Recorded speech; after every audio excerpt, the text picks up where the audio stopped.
Chers compatriotes, une fois de plus, je reviens dans mes séries de messages. Ces derniers temps, je vais vous balancer beaucoup de messages juste pour sensibiliser, mobiliser, faire campagne, interpeller vos attentions, vos consciences pour la cause qui est générale, qui est la nôtre, sauver notre patrie-mère. Sauver le peuple congolais qui meurt indécemment, sans cause, injustement, aux yeux, au su de toute la planète, tout entière, aux yeux, au su de la communauté internationale, sans que personne dénonce ou ne dise un mot. Voilà, je suis venu encore pour vous dire mon deuxième message.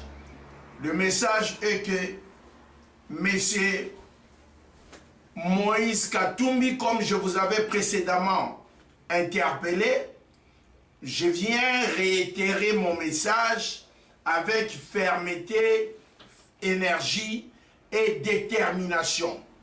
Vous êtes plus que mon cible par rapport au danger que vous représentez dans ma patrie.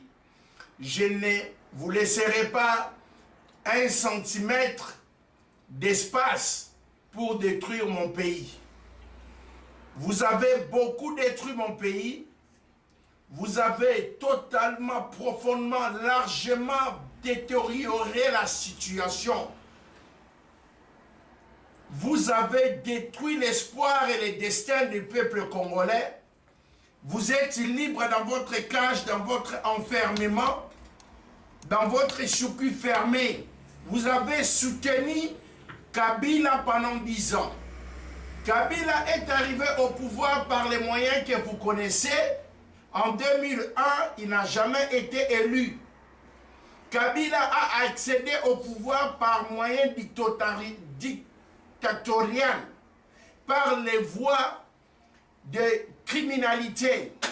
Kabila a été imposé de force par le peuple congolais, parrainé par M. Louis Michel, qui est responsable de ces 80 000 personnes qui sont mortes dans les fosses communes. Parce que les criminels que vous nous avez imposés, M. Louis Michel, ces criminels, aujourd'hui, il est devenu Satan le diable. Il ne vous écoute pas.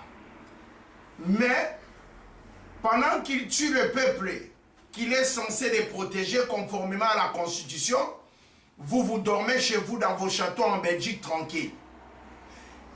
Ça ne s'arrête pas là, vous voulez nous imposer encore monsieur Moïse Katumbi.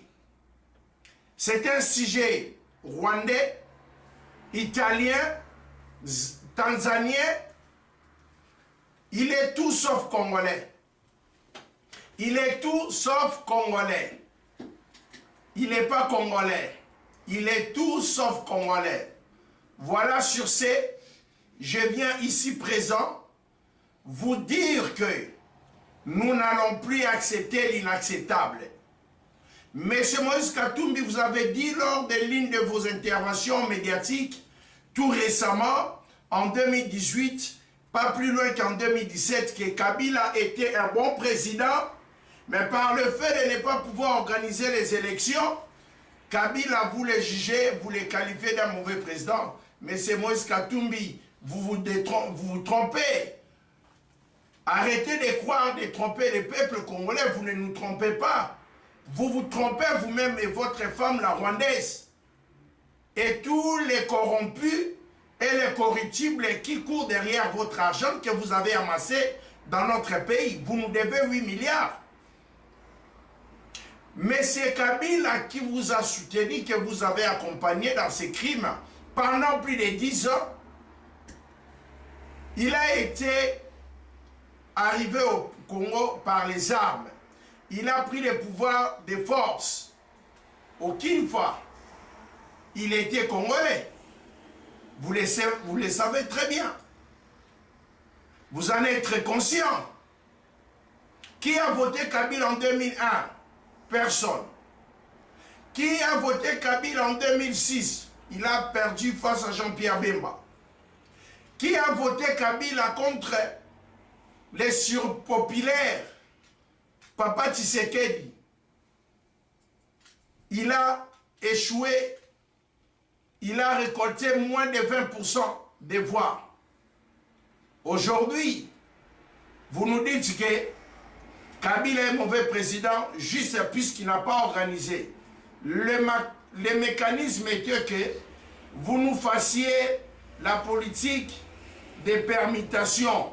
Je te laisse les volants, je viens en arrière comme receveur, c'est-à-dire Poutine à la Medvedev. 5 ans, je reviens Premier ministre, 5 ans, je deviens président. Du président au dauphin. C'était ça votre plan.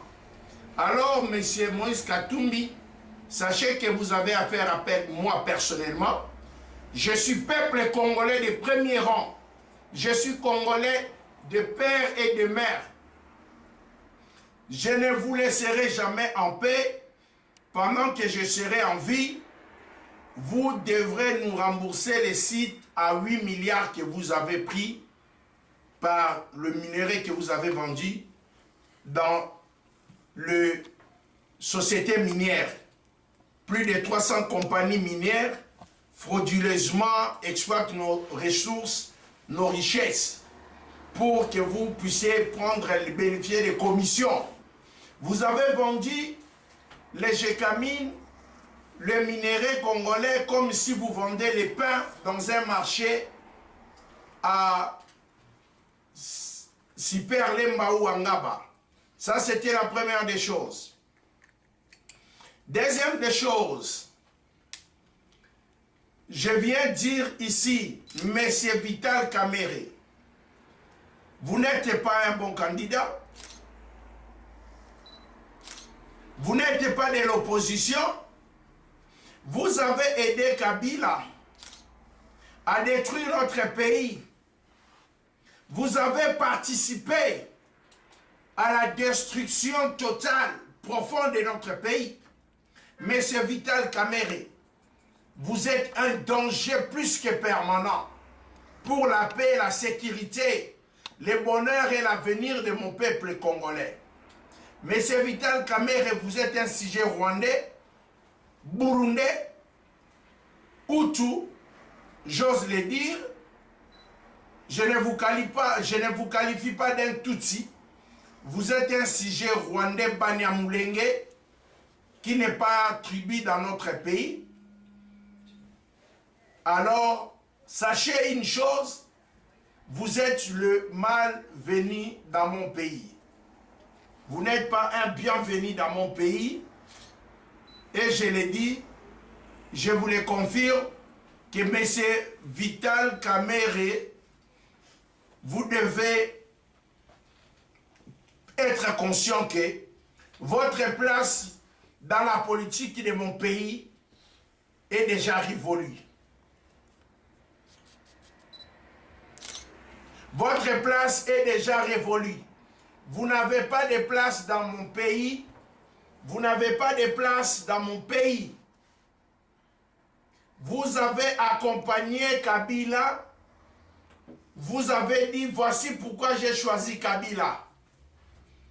Pour vos intérêts, vous étiez prêt à dire que vous aviez choisi Kabila. Quand est-ce que vous écrirez un livre pour dire que voici pourquoi j'ai renoncé et j'ai quitté Kabila? Dites-nous les secrets que Kabila vous a confiés pour tuer le peuple congolais. Vous connaissez beaucoup de tueries. Vous avez les secrets. Vous étiez le plus proche de la première ceinture de Kabila. Voilà, M. Moïse Vital Kamerhe. Chers Congolais, peuple de la République du Congo, je vous en prie, je vous en supplie, barrez la route à Vital Kamerhe, barrez la route à Moïse Katumbi, barrez la route